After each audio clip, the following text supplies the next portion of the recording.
si Konsyal Sanso Gominar. Sir, unas tangan may mga sir. Yes dong, mayong hapon kanimo og sa ato ang DXDD sa tanang mga viewers. Mayong hapon. Yes. Last week sir, doon na kay gimanifest kabahin sa senior citizen. Sir, paliham na kong explicar ko na sir. Yes dong, unos na no sa tanang mga viewers once again mayong hapon. Manghinaot ko nga natas mayong panglawas karon despite sa mga challenges o mga trials nga mabot usahay sa atong pamilya. Ato gyapon pasalamatan ang Ginoo. Bayan sa mga pangutanan ako dong, unang-una, kining senior citizen, kining nga committee bago lang ning naabot sa COA. Last month lang tungod kay gaswapping ni kami tanang mga city councilors sa among mga committee. Kaya ang ako mga committee dong katong social services, ang one of the components ato is ang sa women's. Karon ang sa women's medyo siyempre tuag na sa mga babae. Then nakuha lang ako sa una tungod kay ang akong gipulihan babae. So nag-swap ni kuan ni Cecil ko kay ang kang Cecil ko pod tuan ni kuan tuan ni Lorly, ang kang Lorly tuan pod ni Katkat Lim. So in short, nagbayluway mi og kanang komite. So akong komite karon bago lang nako ning senior citizen o kining sa agriculture. So mo ni nahitabo John, pagdawat na ko ani last month sa akong committee sa senior citizen, nibisita ko sa opisina. So mo ni ang resulta pagbisita nako nga medyo naa sila'y kinagmay mga problema silang buildings, kuan sa ngalan anang bahin sa ilang ceiling, sa ilang kuan. So daghan kayo ang magginagmay ka medyo ipa-repair ba. Pero pinaka-point na ko pagbisita na ko is ang sa senior citizen nangay kog update kung sa status.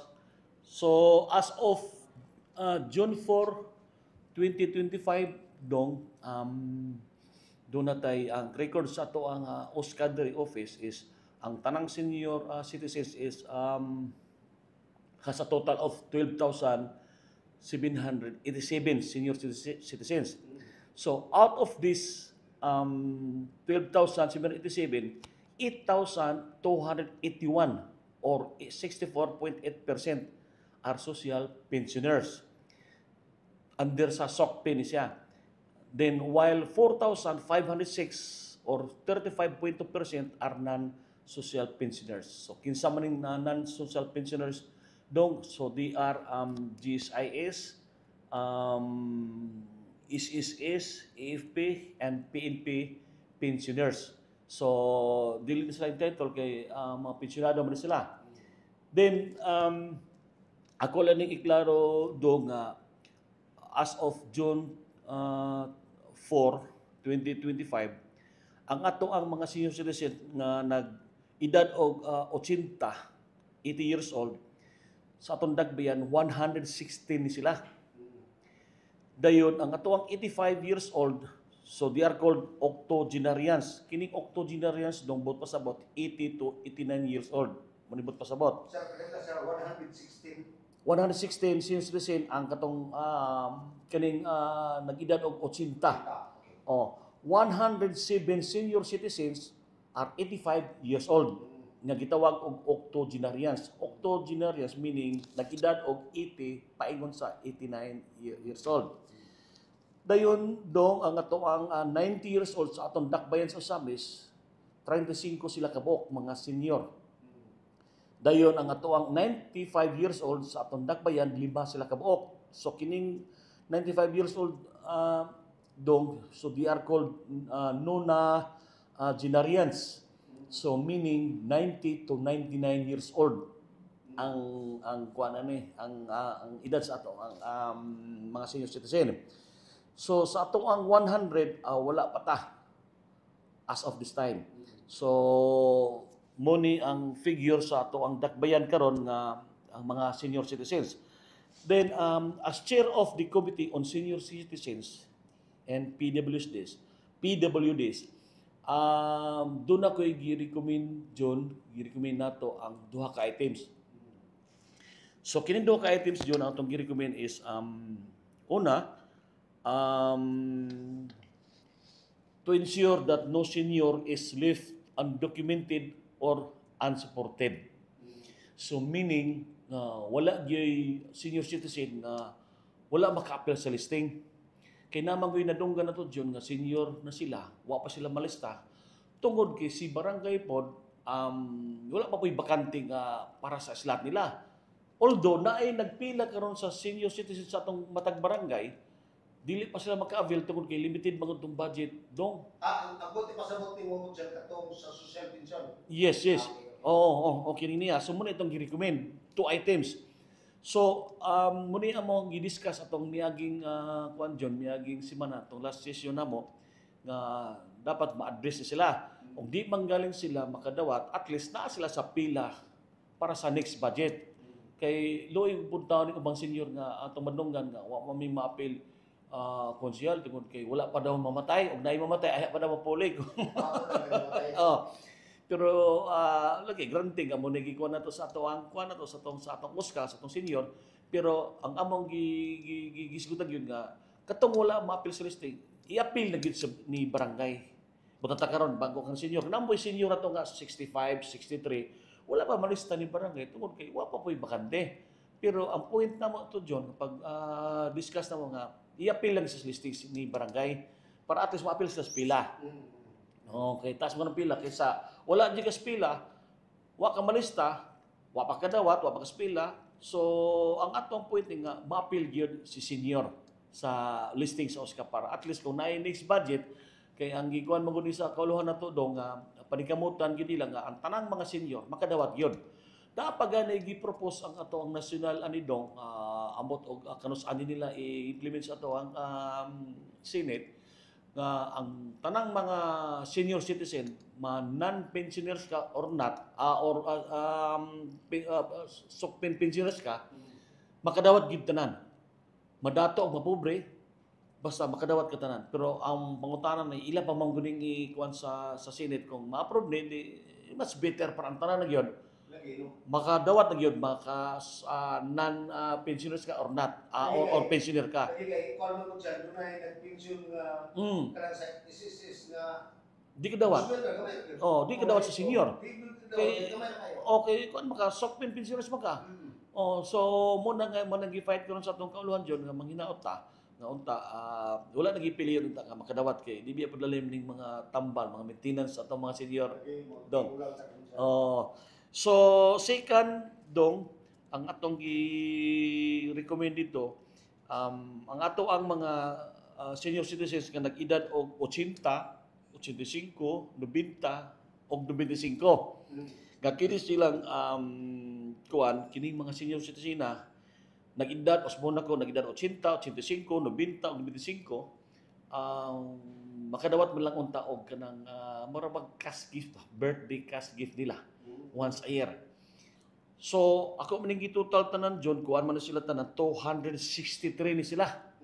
Wala na ito ilabot ng 60 to 79. Ang kanilang 80, 85, 90 o 95. 263 na sila tanan sa atong dakbayan sa Samis nga ato pa na subject for approval ni Mayor nga unta makadawat man ni sila og kanang birthday gift nila ba. O depende ni Mayor o 500 o 1,000 ba kada sila. 263 sila. So ako maning graph estimate dong 263 tanan na sila di butan ta 1,000 kada isa sa birthday gift nila once a year man na. So ang city kung i-approve ni Mayor mo spend po og 263,000. So imong proposal cash lang. Gikan sa city nga mo'y pahalipay po nila pero kan ba ni John kanang mo kan ba ni it needs thorough study kung makaya ba ni ang 263,000 sa atong dakbayan kada tuig. Once a year naman siya. Bali sa birthday nila. Para sa birthday lang. Sa birthday sa 263 senior citizens nga nag-edad og 80, 85, 90, 95. So 263 sila kabok tanan.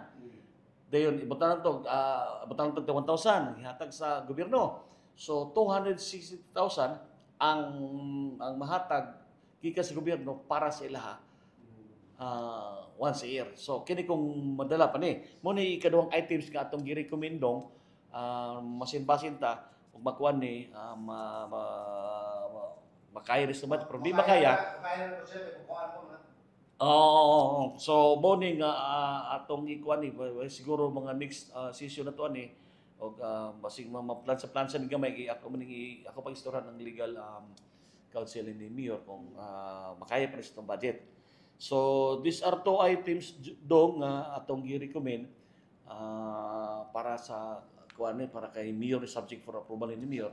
Basin-basin pa lang og makuha na ni din kini importante yung kining duha ni dong kining number 100 daghang kay nadunggan ko na sa pagyadiro mga kaila ta senior citizen ka 65 years old siya wa gyapon malisting kay ang gingon sa ni barangay nga wa pa may bakante wala pa budget kay lagi limited ang puntong budget. Ang barangay dyan agad.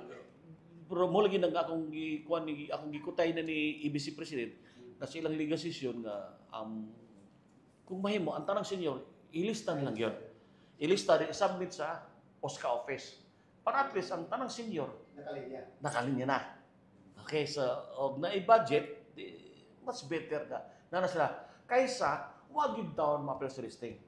So mo itong i-fight karon din nag-story naman ni Honorable Carlo Moralion iyahan nang ikuan sa iyang legal session nga tanan ibutang ta karon bago kang nasesinta karon 61 62 yung wakas listing ipa-appeal lang itanan. Then wala na gipili o kinsa ba siya basta importante taga barangay na siya.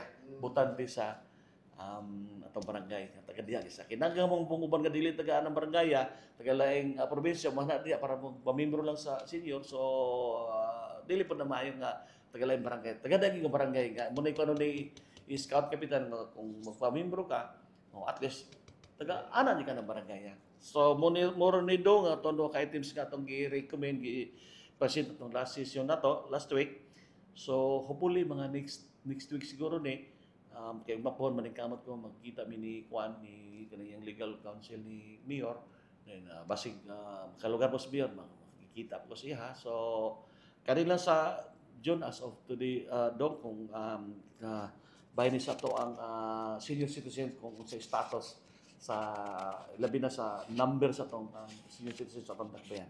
Salamat kayo anak ko dyan.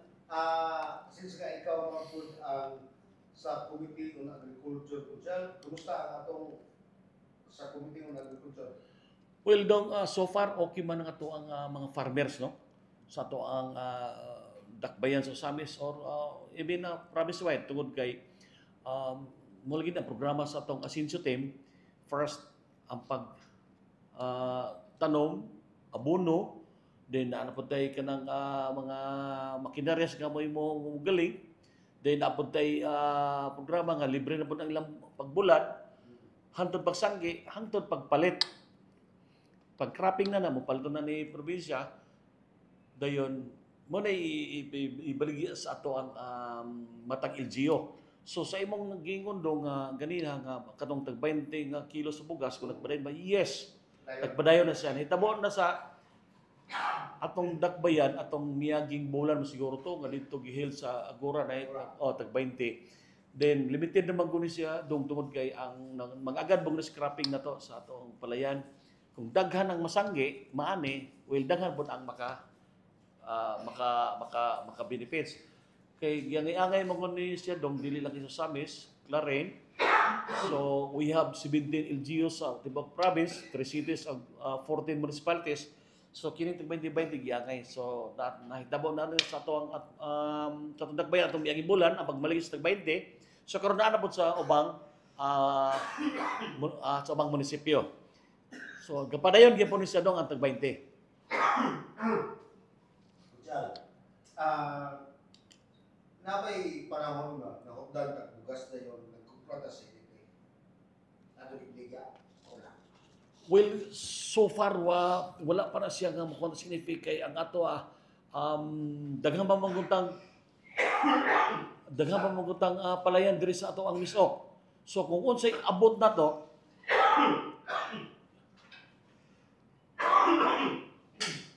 so kung unsay abot sa ato ang ani na to mo na gihinahinay igbaligya. Kini nga to ang bugas diyon gibaligya dili ni okay dili in if for your information dong sa tanan ni ang tanang naminaw karon kakining ato ang bugas nga tag 20 dili ni okay nga bugas dili ni NFA. Ngunit tinuod nga bugas nga agi o produkto sa ato ang probinsya. So yes. So wala ta magwan og kanang gikan sa NFA dong tungod kay naidaghan na tong mga palayan sa ato ang probinsya. Pero ato lang gibagay-bagay ang bali ang abot sa atong palayan butanta Carbulana di sa Samis di Sudbulan dili na pod sa Clarenba hangtod nga kining 17 nga LGUs makadawat gid sa tag 20 maka-avail gid sa tag 20 nga kilo. So far nagpadayon pagyapon sila ang pagbaliya dayon so nay cropping karong Sudbulan mo na puti yan ana na walay NFA ana do. Pero priority na itong kuligaan, katog yung medyo... Yes, kung kinsa itong angyan, si barangay na ang magpili na kung kinsa angayan sa iyang barangay nga baligyan sa 20. Kaya nagpila manggupod ang mga constituents ni barangay. Nagpila, so itong tanaw, no, kinsa angayan aning kuana. So, butanta, dili makitir tanan. Ang uban na to, next, next batch. Pero wala na ka sa aguraran po dyan? Wala na, kito nang po sila yung LGO. Auto-anak po sa laing LGO. So magpaabot mo ta sa kay ang kuha lagi ni ang gusto mo sa tong Asensio team nga angay-angayon na to sa tibok probinsya katong tag 20. So wala na ita. So ang kita nga taga-usamos kung naasa klaro yung pamilya dito kapalit po. Dili kinaman sila yung listing sa mga barangay. Okay. Kay kini si barangay mo ni magdagistahan. Butanta pa ng litandong ang iyang listing sa iyang barangay 20. So katara po 20 may kadawat sa makapalit sa tag 20. Kay sa kung gingon nimo nga og i-open mo tanan limited magupod ang atuang palayan pero ang importante nga nakatilaw sa barato. Pero sa next cropping kana na po mobalik mo taan na at least nga ang atong produkto wala ragi agyadto sa laing probinsya. Ang nahimulos ang ato ra po mga katawhan diri sa Miso. Doon na tayo ikuan ka mo dyan, murag bali katong ayuda na to sa mga magbumak, mga abono ba? Yes, permanente man na siya dong, di man na siya mawala. Una, ang katong abono. Then ang abono, then ang katong sa pagbulag karon libre na, mga traktor, then pagsanggi. Tanan. Gikuha gina siya, wala gina siya gimis matag season sa pagtanom sa kapalayan na to. Kay seasonal mo siya dong, murag paminaw ko, murag twice a year man siguro ta magtano. May katong istorya naman ni Sir Kaloy. Murag twice a year mo kuanta na. So ang traktor atuwa gyud na Tanan na. Sa to pa dawat lang din piyo ang farmers ilang ibaligya ang ato na pong probinsya may mapalit. Wala na po sila bayad sa traktor. Libre to tanan. Haya-haya farmer to. Matawag na sila maulian na po ang ilang mga kagahapon ito kay ato magumiyaging panahon so wala pay asenso. Ang ilang masulti murag kuto bro sa break even. Go ibe po taon. Ang naitabot nila ko dyan, mangutang sila daan, unang tanong, pag-harvest, bayad. Mo yung nahitabo sa oras sa wapay asenso. So sa dihang nataon na si asenso, kaloy sa Dios karon wala kay madungog karon nga mulo nga nagreklamo sila nga barato na pagpalit, dako gasto sa abono, sa traktor ana. Karon wala na kay madungog. Sa ako lang sa akong ginang committee do, wala magid puro buyag laki mga tanang po kung Sir Kaloy. Mo man ito ang in charge diri sa agriculture sa palayan diri sa Osamis. So far so good kita dong kay wa may ingon nga reklamo. Nalipay gani sila kay tanan nagikitir na sa atong asenso team. No, headed by Gov Henry, Kung Ando, Kung Indi ang ato ang bagong representative karon sa atong asenso Pinoy Party List ug ni Mayor Sam kining 4 pillars to karon muni ang nag-atiman sa ato ang asenso team. Kung ko maagi, ang farmers pa nato mo muhatod ngadto sa ang LGU na mo adto sa farm aron mo Kuhaon gyud sa ilang farm na timbangon. Dito na. Ang sa ilang buhaton coordinate lang. Dili ko butanta. Naani na. Nag-ani na. Then na may kagulingong nga galingan. Okay. So galingan, so pag imo ibutanta, pila ka sako imo humay? 20 ka sako. So kuha to paliton. Yes, kuha to. Then at least wala na kay hago nga mangita pa kag buyer, mangita pa kag abono, mangita pa kag traktor, mangita pa kag bularanan kay mo ni bagong programa karon nato dong under leadership ni Gov Henry uban po sa suporta ni Kong Ando, ni Kong Indi, ug sa ato ang bagong mayor sa si Mayor Sam Fuentes. So wala na sila mangutang dito sila suki. Wala gina siya karon dong kay gialalay man sa ato ang Asenso team. Okay. Ang tanan natong mga abono, tanan-tanan ang gani mga programa karon sa atong Asenso team makabuhong gini sa ato ang kuan, sa ato ang mga farmers, o sa ato mga kuan, sa ato mga fishermen sa ato kay tungod kay na mo puy budget para diha repita. Konsyal, salamat kayo. Siguro imo na lang mensahe ko dyan. Well, sa katapusan dong, unang-una, pasalamat ko ni sa suporta ni Gov Henry Waminal, ni Kong Ando Waminal, ni Kong Indi Waminal, ni Mayor Sam Fuentes, o sa akong mga kauban sa SP, sa tanang Asenso team sa suporta nga ilahang gigahin nga para ang ato ang mga katawhan, at least kung unsay mga problema nila labi na sa ato ang agriculture, at least na entertain na tanan kung unsay ilang mga problema.